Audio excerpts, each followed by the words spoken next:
ముఖ్యమంత్రి రేవంత్ రెడ్డి యాదాద్రి జిల్లాలోని ఆలేరు నియోజకవర్గంలో నేడు పర్యటించనున్నారు. నియోజకవర్గంలో 1500 కోట్ల వ్యయంతో చేపట్టనున్న పలు అభివృద్ది పనులకు సీఎం శంకుస్థాపన చేయనున్నారు. ఇందిరమ్మ ఇల్లు తదితర సంక్షేమ పథకాలను లబ్దిదారులకు పంపిణీ చేయనున్నారు. అనంతరం తుర్కపల్లి మండలం తిరుమలాపురంలో నిర్వహించనున్న బహిరంగ సభకు హాజరు కానున్నారు. సభకు 60,000 మంది హాజరవుతారన్న అంచనాతో భారీ ఏర్పాట్లు చేస్తున్నారు.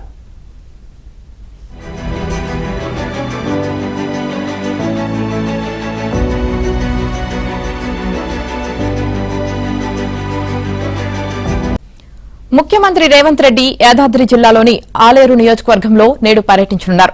నియోజకవర్గంలో 1500 కోట్ల వ్యయంతో చేపట్టనున్న పలు అభివృద్ది పనులకు సీఎం శంకుస్థాపన చేయనున్నారు. ఇందిరమ్మ ఇల్లు తదితర సంక్షేమ పథకాలను లబ్దిదారులకు పంపిణీ చేయనున్నారు. అనంతరం తుర్కపల్లి మండలం తిరుమలాపురంలో నిర్వహించనున్న బహిరంగ సభకు హాజరు కానున్నారు. సభకు 60,000 మంది హాజరవుతారన్న అంచనాతో భారీ ఏర్పాట్లు చేస్తున్నారు.